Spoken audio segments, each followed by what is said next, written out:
pantaskan diri. Sebab Allahnya sudah berjanji, at-thayyibatu lit-thayyibin, wat-thayyibuna lit-thayyibat. Perempuan baik-baik untuk laki-laki yang baik-baik. Laki-laki yang baik-baik untuk perempuan yang baik-baik. Perempuan yang tidak baik untuk laki-laki yang tidak baik. Laki-laki yang tidak baik untuk perempuan yang tidak baik. Itu janji Allah Subhanahu wa taala dalam Al-Qur'an. Ustazah, saya nih perempuan baik-baik, kenapa suami saya tak baik? Ada yang tanya sama saya seperti itu. Saya bilang, bisa jadi suamimu belum baik, atau kamunya akan menjadi tidak baik. Jadi pilih mana satu yang kamu mau. Astagfirullah. Ya Allah. Saudaraku sekalian saya muliakan. Jadi seperti itu tuh masalahnya. Berusaha untuk itu. Dan jangan maksa. Sama Allah tuh jangan maksa. Ya Allah, karuniakan kepada saya jodoh dia itu ya Allah. Si fulan bin fulan. Ya Allah, kalau dia bukan jodoh saya, ya Allah, carikan untuk saya seorang laki-laki yang rupanya mirip dia, yang akhlaknya mirip dia, yang ibadahnya mirip dia. Ya Allah, daripada susah-susah mending dia aja ya Allah. Ini doa maksa namanya. Jangan begitu adik-adik, kita tidak pernah tahu. Kita tidak pernah tahu. Mana yang baik buat kita tuh kita tidak pernah tahu. Adik-adik belajarlah dari saya. Saya sama suami tak kenal. Ya, langsung tegang dengar cerita saya nih.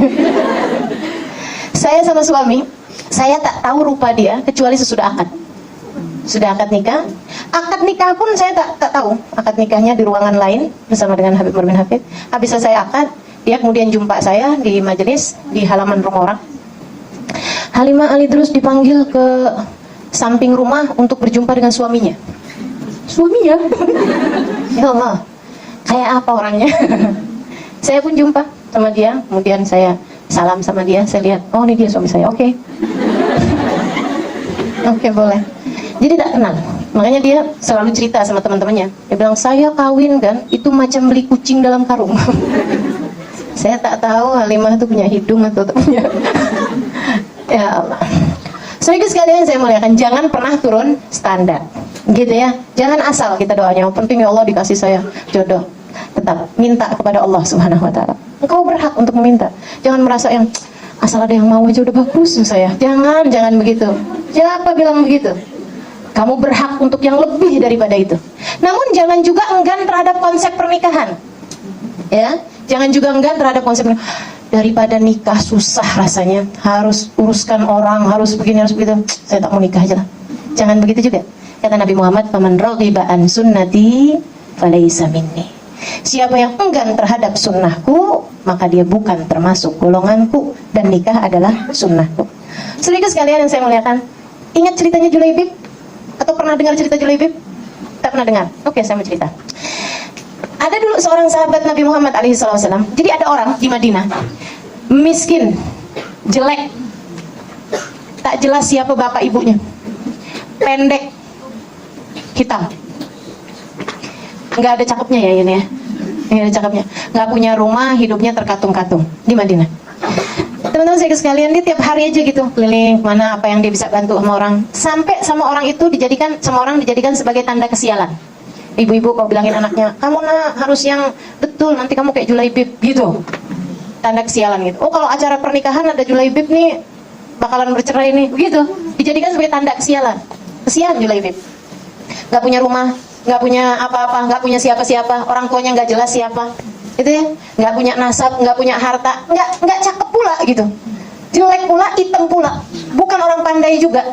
Masya Allah, luar biasa benar Allah kalau kasih hidup orang. Akhirnya kemudian satu hari datang baginda kita Nabi Muhammad hijrah ke Madinah. Dia pun beriman kepada Nabi. Bahagianya luar biasa hidup bersama dengan Nabi, karena Nabi kan tak pandang bulu.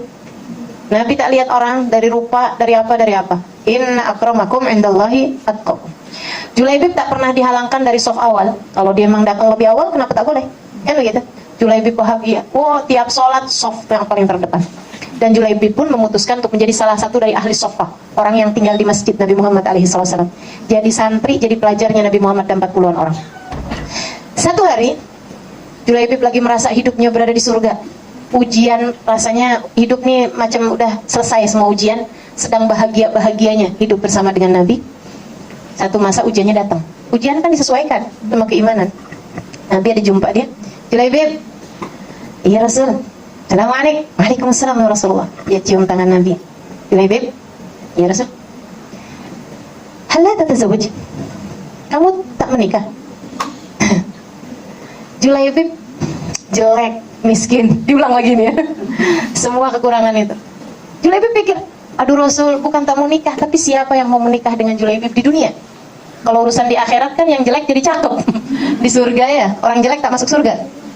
Hati-hati ya, orang jelek tak masuk surga. Sehingga sekalian, jadi akhirnya katanya Julaibib, Rasul, bukan saya tak mau nikah, masalahnya siapa yang mau nikah dengan saya Rasulullah? Tak ada yang mau nikah dengan saya.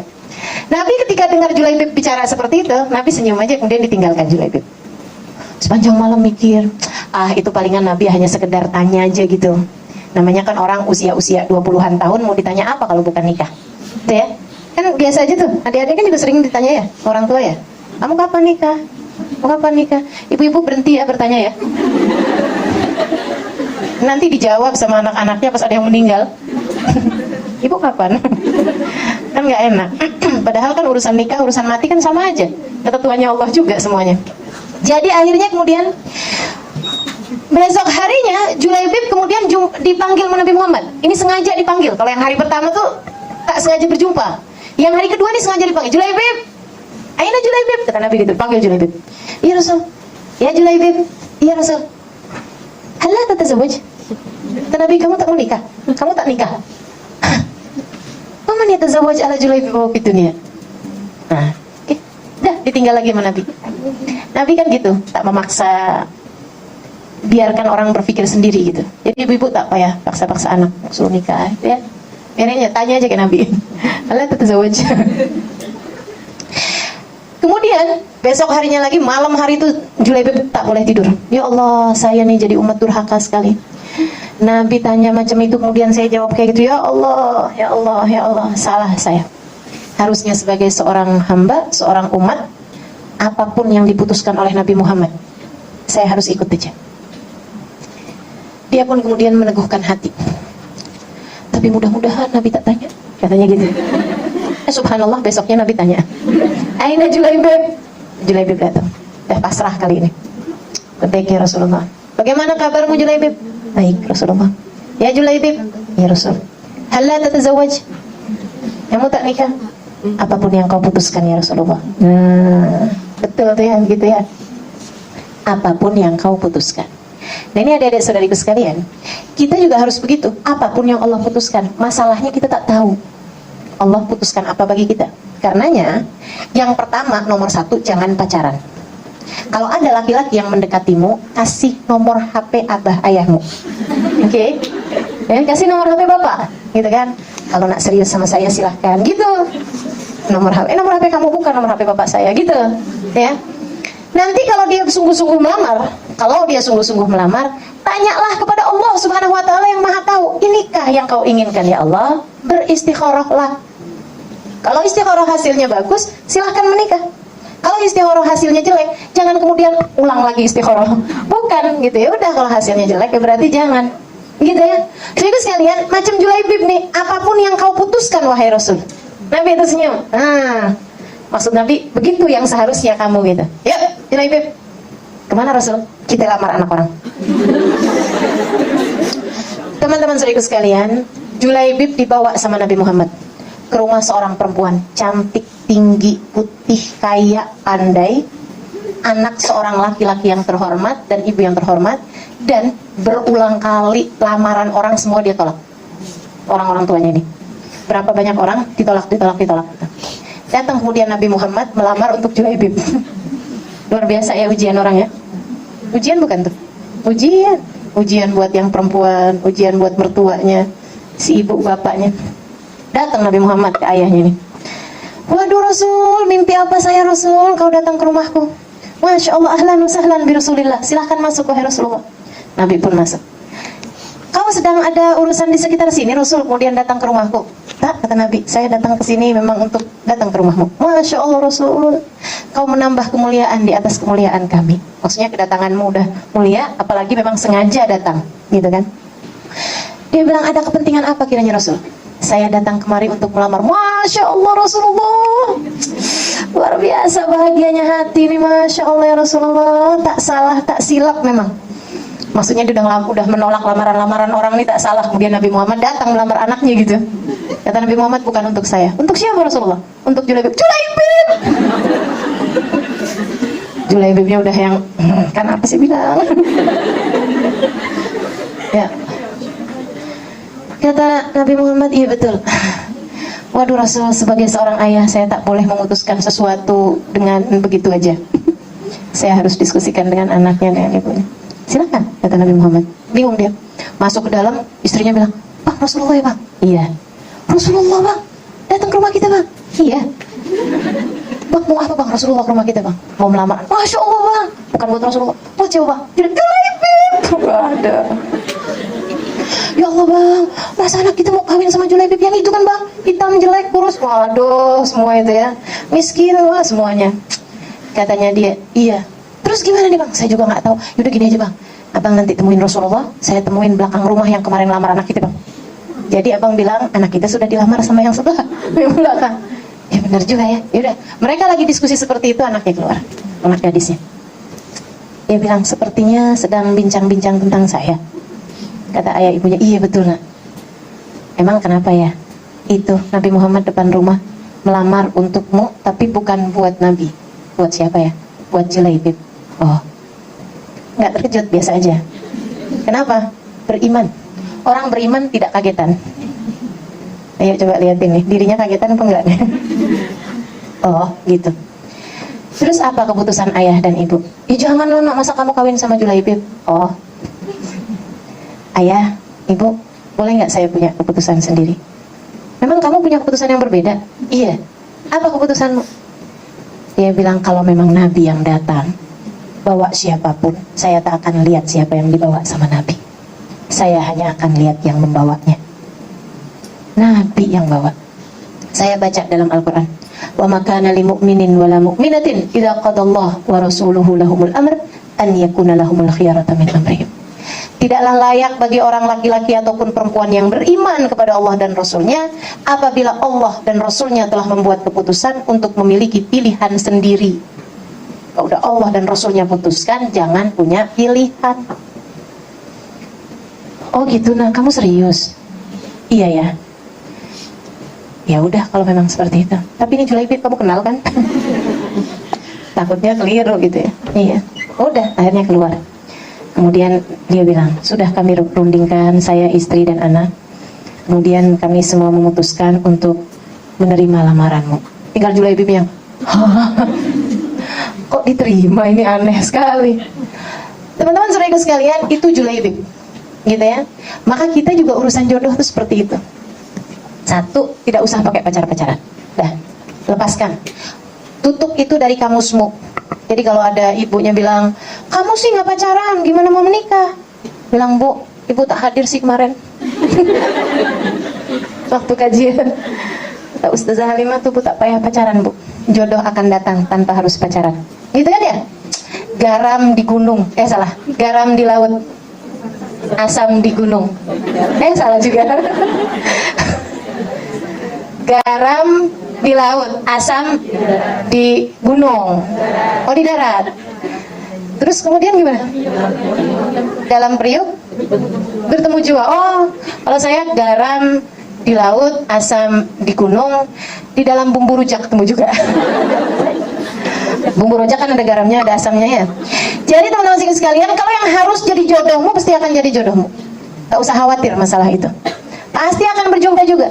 Masalahnya satu, layakkan dirimu. Sebab orang soleh hanya akan dapat orang soleh. Bukan orang cakep pasti dapat orang cakep, belum tentu itu. Orang ganteng pasti dapat perempuan cantik, belum tentu. Akan tetapi yang Allah janjikan adalah bahwa orang kalau soleh dia akan dapat orang soleh juga. Maka solehahkan dirimu. Siapkan dirimu untuk laki-laki soleh. Begitu. Kemudian begitu menikah, nah itu tadi, kalau ada yang melamar, jangan langsung tolak atau jangan langsung terima, beristikharahlah. Dan biar jelas, saya kasih tahu caranya istikharah yang mudah buat dilakukan oleh adik-adik ataupun oleh ibu-ibunya. Dan saya juga mau ajarkan, kalau adik-adik yang udah pengen sangat nikah, ada tak? Oh, tak ada, oke lah, tak jadi diajarkan. Ada. Kalau udah yang udah pengen sangat nikah, silahkan amalkan ini. Oh langsung, oh ibu-ibu ya pegang pulpen ini. Curiga saya. Baca Rabbi inni lima anzalta ilayya min khairin faqir. Rabbi inni lima anzalta ilayya min khairin faqir. Itu ada dalam surat apa ya? Al-Qasas ayat 22 kalau tak silap. Dalam kisahnya Nabi Musa alaihissalam ketika berjumpa dengan dua putrinya Nabi Syuaib, beliau kemudian berkata Rabbi inni lima anzalta ilayya min khairin faqir. Ya Allah, saya udah pengen menikah nih ya Allah gitu. Ya Allah, terhadap kebaikan yang kau bagikan kepada hambamu yang fakir ini, aku sangat menginginkannya ya Allah. Gitu ya. Itu baca itu kalau yang udah kepengen menikah. Jadi bacanya silahkan kalau yang udah mau kepengen menikah, baca sehari 300 kali. Kan saya bilang juga yang udah kepengen nikah. 300 kali baca. Insya Allah bulan, 2 bulan, 3 bulan lihat aja. Nanti kalau ada yang datang melamar, jangan ini dia jodoh saya. Belum tentu. Sekali lagi diistikharahkan ya. Istikharah caranya gini yang mudah. Karena istikharah itu kan minta petunjuk lewat mimpi. Seringnya kan mimpi itu kan datang dalam keadaan tidak jelas. Harus ditakwil. Istikharah ya Allah, apakah ini jodoh saya ya Allah? Malamnya mimpi kucing. Bingung nggak? Bagus atau tak bagus nih mimpinya kucing. Maka karena yang saya mau mengajarkan nih pada adik-adik terutamanya cara istikharah paling mudah diajarkan oleh guru saya Habib Syekh dulu, Habib Syekh bin Muhammad Ali Drus. Beliau mengijazahkan dan mengajarkan saya cara istikharah yang paling mudah ini. Jadi istikharahnya, dan ini sudah sering kali saya coba. Bukan urusan jodoh, bukan. Ya. Atau boleh juga urusan jodoh, saya kadang istikharahkan kawan gitu atau urusan-urusan yang lain. Alhamdulillah, seharusnya kita memang tidak jauh-jauh dari istikharah. Saya nak pindah rumah istikharah. Saya mau hal keputusan apapun yang cukup besar, saya akan beristikharah sebelumnya. Maka apa beristikharah? Kata Nabi Muhammad, tidak akan rugi orang yang beristikharah. Apalagi urusan perkara jodoh, kita kan maunya kan jodoh sekali seumur hidup, gitu ya. Jadi jangan sampai keliru membuat keputusan. Sholatlah malam Jumat. Habis selesai sholat isya, habis selesai makan malam, semua sudah kita kerjakan. Sebelum tidur, sesaat jelang tidur memang sudah ngantuk, sudah tak ada lagi yang mau dikerjakan apa-apa kecuali tidur. Nah itu kita wudhu, kemudian sholat 2 rakaat. Usolli sunnatal istikharah, rakaatain lillahi ta'ala. Bacaannya terserah, alam nashrah boleh, surat yang lain boleh. Habis selepas sholat, baca doa istikharah yang ada di kitab-kitab majmu' apa semua ada tuh. Allahumma in kana hadza khairun li fi dini wa dunyaya. Nah, itu nanti ada titik-titik silahkan diisi. Gitu ya. Ya Allah, jika memang pernikahanku dengan fulan bin fulan al-fulani itu adalah baik bagiku, baik baginya dunia akhirat, baik bagi keluarga kami. Gitu. Kita minta sama Allah, ya Allah maka mudahkan dan lain sebagainya. Semua doa itu dibaca. Selepas seluruh doa tersebut dibaca, kita kemudian baca berdoa seperti ini. Pakai bahasa kita masing-masing. Ya Allah, kalau memang saya sama dia menikah itu baik, baik dunia akhirat saya, untuk saya sekarang, masa depan saya, keluarga saya semua. Ya Allah, berikan kepada saya petunjuk dalam tidur saya, mimpi berupa warna putih atau hijau. Jadi mintanya petunjuk berupa mimpi, itu lebih mudah, tak payah takwil, kan gitu ya. Lihat apa aja gitu, lihat sendal hijau, oh berarti bagus hasilnya, gitu ya. Tak payah ditakwil, sendal kan diinjak-injak, tak payah, udah berarti gitu. Jadi teman-teman sekalian seperti itu. Ya Allah, kalau memang bagus, kasih saya warna putih atau hijau. Kalau tak bagus saya menikah dengan dia nih ya Allah, baik dunia ataupun akhirat, gitu ya, maka tampakkan kepada saya dalam mimpi saya warna merah atau hitam. Tolong jangan diganti-ganti warna sesuai selera. Gak ada ya. Saya kan favoritnya warna orange. Gak ada, tak boleh langsung. Itu aja udah. Kalau bagus warna putih karena itu adalah warna kesukaan Allah, atau warna hijau kesukaan Rasulullah. Kalau kemudian tidak bagus, warna hitam lawannya putih, atau warna merah kesukaan setan. Gitu. Jadi itu aja udah. Saudara sekalian, nanti tuh dapat mimpi. Kalau tak dapat mimpi malam itu, ulangi besok hari Sabtu, malam Sabtu. Kalau belum juga ada mimpi malam Sabtu, ulangi lagi malam Minggu, malam Senin, sampai dengan 7 hari. Insya Allah tak sampai 7 hari, kecuali kita sudah diberi jawabannya. Itu istikharah paling mudah. Dan dah itu aja dikerjakan, jadi tidak usah bingung-bingung. Gitu ya. Sehingga sekalian saya muliakan, ini perkara urusan jodoh, diistikharahkan. Kalau hasilnya bagus, bismillah, disegerakan. Jangan nanti-nanti. Maksudnya jangan kepanjangan gitu, kelamaan. Nanti ya, saya masih mau sekolah dulu, S1 tambah S2 tambah S3 gitu. Udah waktu kawinan udah rambutnya udah pada putih semua. Tapi enak ya. Nah, jadi disegerakan. Katanya Nabi Muhammad, kalau sudah datang jodohnya segerakanlah. Gitu. Jadi itu perkara urusan jodoh.